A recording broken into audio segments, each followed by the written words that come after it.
Hola a todos, es un gusto saludarlos. Soy Alberto Valencia Casallas, soy contador público, egresado de la Universidad Central y especialista en impuestos de la Universidad Central y de la Universidad Correcta de Lozano.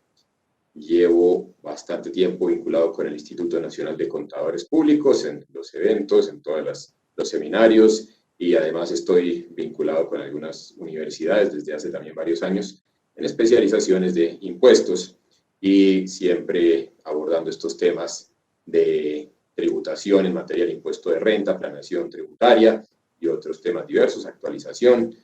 sobre todos estos aspectos tributarios, que siempre son tan variables y tan dinámicos. En el día de hoy vamos a comentar acerca del tratamiento de los dividendos y participaciones, los efectos fiscales en su manejo, lo que principalmente tenemos hoy en día. Y para abordar este tema, lo que tenemos que recordar es primero el cambio fundamental que nos trajo la ley 1819 del año 2016. Hasta ese momento, el Estatuto Tributario siempre nos había dicho que los dividendos en términos generales son ingresos no constitutivos de renta. En otras palabras, los accionistas no tenían que pagar impuestos sobre esos dividendos. En términos generales, eventualmente había que pagarlos cuando la sociedad no había tributado sobre una parte de los dividendos. Pero, en general, pues ya el accionista no pagaba impuesto porque los dividendos provienen de utilidades que ya habían tributado en cabeza de las sociedades. Sin embargo, la ley 1819 del año 2016 nos rompe por completo esa estructura y establece una tributación compartida entre la sociedad que obtuvo la utilidad y los accionistas al momento de recibir sus dividendos. Y sobre esa nueva estructura, las últimas dos reformas tributarias que hemos tenido, la ley 1943 de 2018 y la ley 2010 de 2019, han ido ajustando, actualizando tarifas, pero siempre basados en el nuevo esquema que nos trajo la reforma en el año 2016.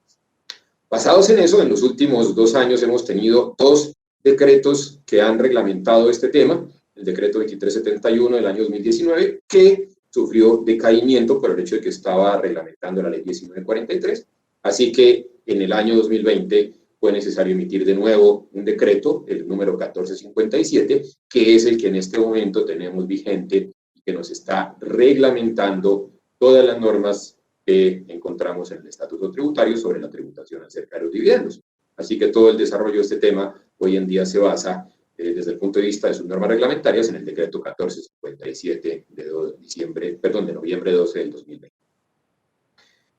Lo primero que debemos tener en cuenta y que nos definen estas normas a las que hemos hecho referencia es el momento de realización del ingreso por dividendos. Los dividendos se realizan en cabeza de los accionistas como ingresos desde el punto de vista fiscal cuando sean abonados en cuenta en calidad de exigibles. ¿Y qué significa ese abono en cuenta en calidad de exigibles? Significa que la exigibilidad ya se da por parte de los socios accionistas que son los beneficiarios de estos dividendos de manera inmediata.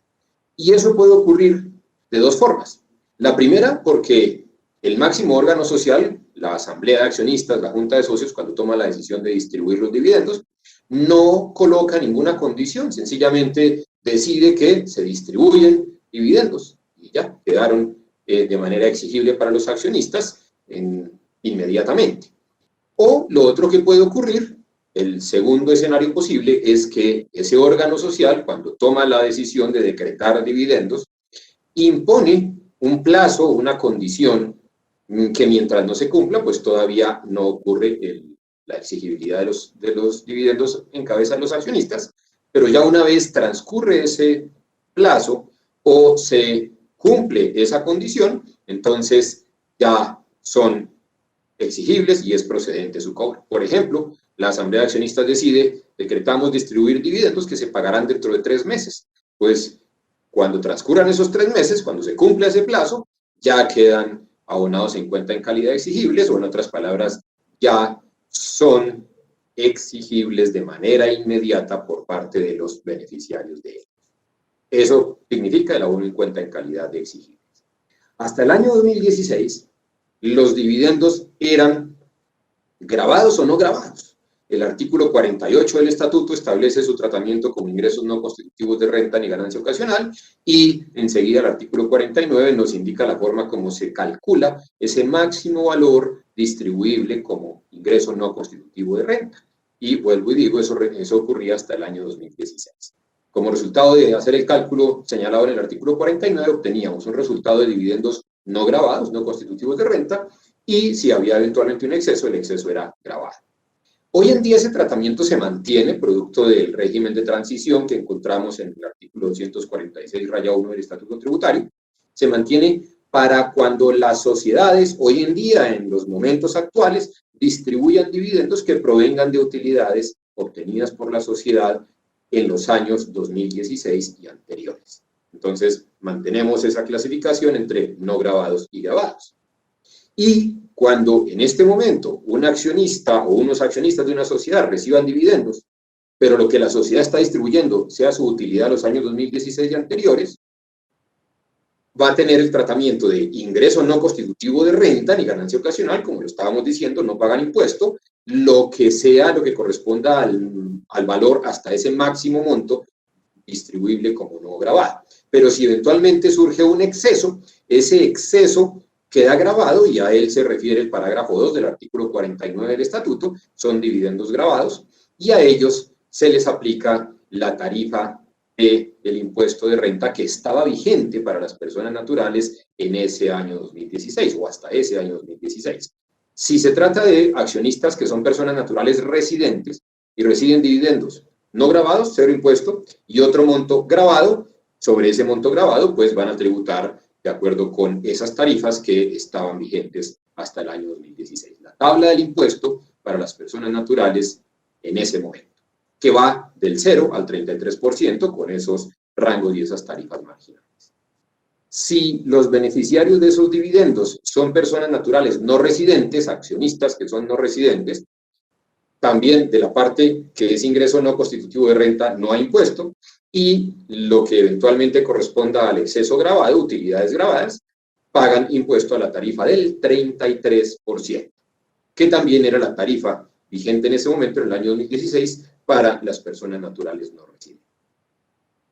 Pero viene luego el gran cambio que se da con la ley 1819 del año 2016, que nos habla de que ahora, a partir del año 2017, todos los dividendos son gravados.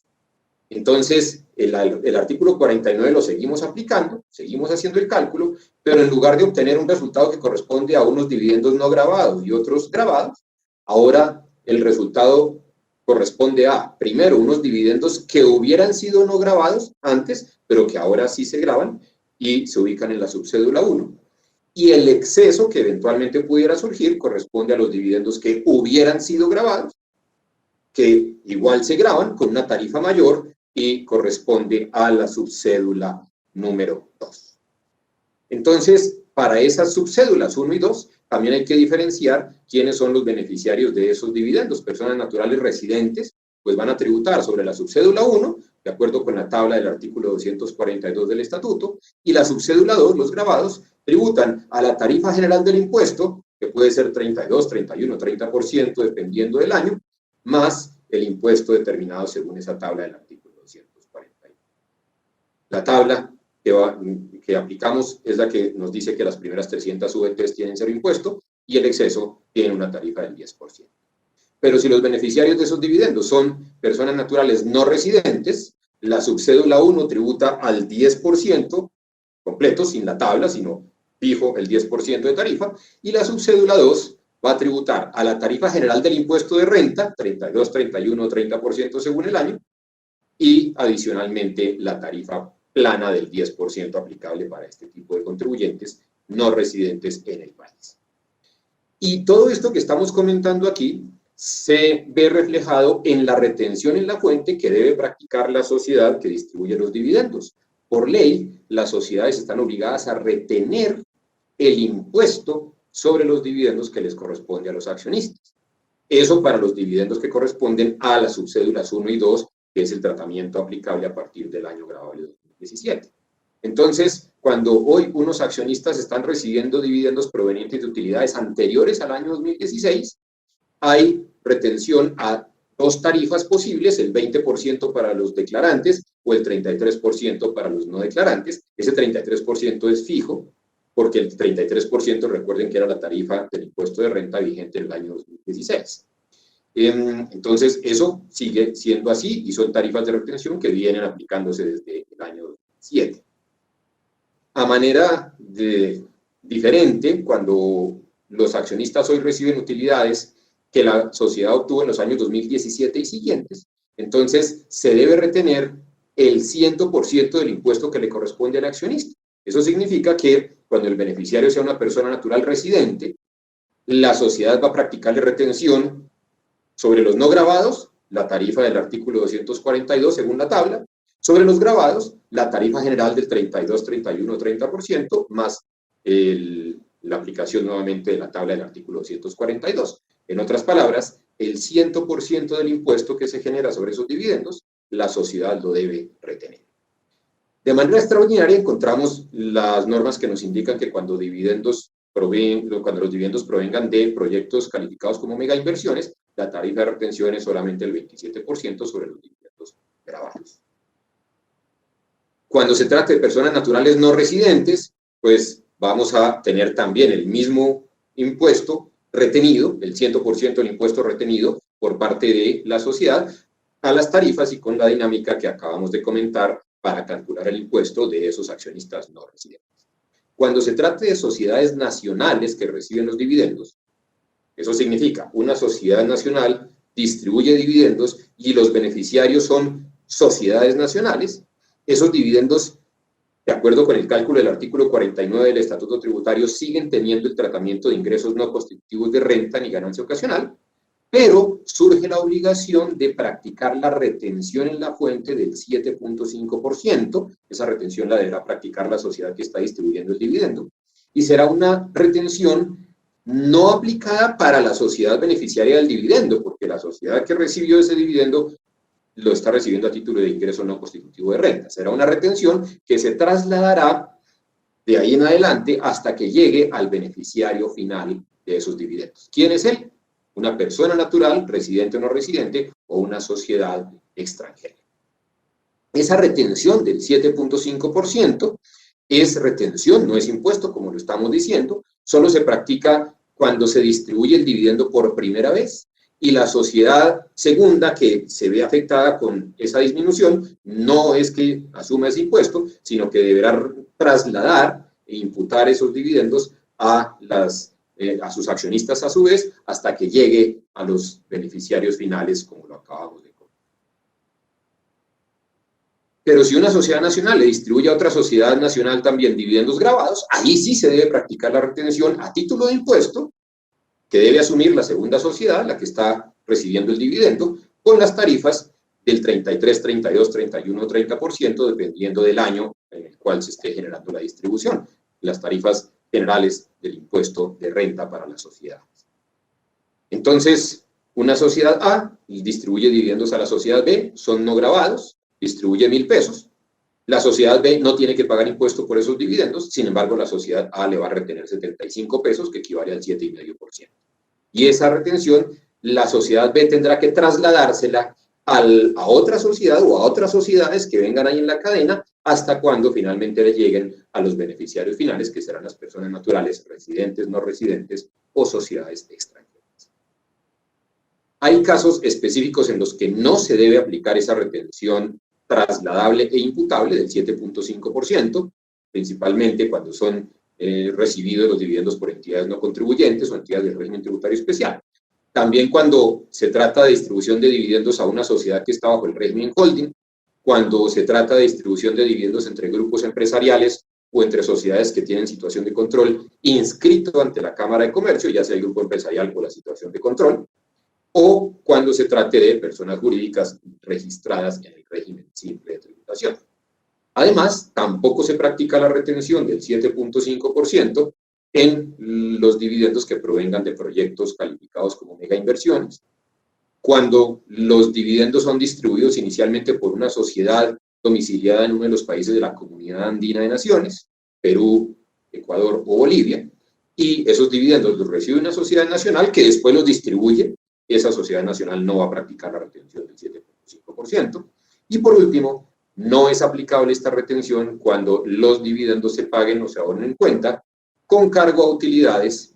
no gravadas que provengan de los años 2016 y anteriores. Esos son los únicos casos en los que no se debe practicar la retención del 7.5%, esa retención trasladable e imputable a los accionistas beneficiarios finales. Todo este manejo de la retención en la fuente por parte de las sociedades que están distribuyendo los dividendos, esta retención trasladable hasta el beneficiario final, debe informarse siempre a los accionistas a través de los certificados de dividendos que tradicionalmente deben expedir las sociedades cuando los distribuyen. Lo que pasa es que con todo este esquema tan complejo de la retención a título del impuesto, de la retención trasladable, todos estos datos tienen que estar certificados por la sociedad que está distribuyendo los dividendos, para que así la información pueda ir bajando por la cadena hasta que los beneficiarios finales que tengan que pagar el impuesto sobre esos dividendos tengan el soporte suficiente para conocer el impuesto que ya les han retenido en la fuente en los pasos anteriores en la cadena de los accionistas y finalmente cuál es el valor que ellos van a tener que liquidar como impuesto. Esto, a grandes rasgos, es la legislación que tenemos vigente hoy en día y que en cada caso en particular, pues hay que tener la precaución de estar aplicando las tarifas, tanto del impuesto como de las retenciones en la fuente, que le correspondan a cada caso, de acuerdo con la calidad y la naturaleza tributaria de los accionistas que son beneficiarios de estos dividendos. Muchas gracias al Instituto Nacional de Contadores Públicos por la invitación para acompañarlos en esta charla sobre este tema de los dividendos y espero que nos podamos ver en una próxima oportunidad. Felicidades y hasta luego.